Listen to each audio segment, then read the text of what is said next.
আমাদের আশা এইটুকুই থাকলো যে আগামী ২-৪ দিনের মধ্যে আমাদের বাগানটা খুলে যাক। মঙ্গলবার সকালেও ফালাকাটা ব্লকের তাসাটি চা বাগানের ফ্যাক্টরির গেটের সামনে গেট মিটিংয়ে সামিল হলেন সংশ্লিষ্ট চা বাগানের শ্রমিকেরা। উল্লেখ্য, সাসপেনশন অফ ওয়ার্কের নোটিশ ঝুলিয়ে বাগান ছেড়ে চলে যান পরিচালন কর্তৃপক্ষ।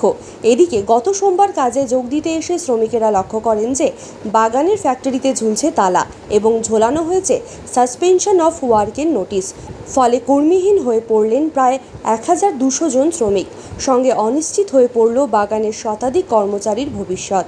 গতকালকে যে আমাদের বাগানটা বন্ধ ছিল, তার মধ্যে আমরা গেট মিটিংটা করে আমরা বীরপাড়া আমাদের যে এলসি অফিস আছে ওখানে গেলাম। ওইখানে গিয়ে চিঠি পাঠা দিয়ে কথাবার্তা বললাম এলসি সাহেবের সঙ্গে।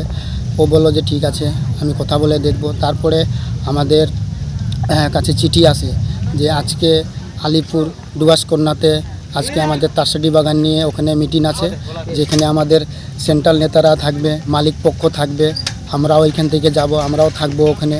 এই আমরা আশা করতেছি যে এই আজকে আলিপুরে যে ডুয়াসকন্যাতে মিটিং ডাকা হয়েছে, আমাদের আশা এইটুকুই থাকলো যে আগামী ২-৪ দিনের মধ্যে আমাদের বাগানটা খুলে যাক। আনন্দ মাহালি বাগানের শ্রমিক, বাগানের চা শ্রমিক।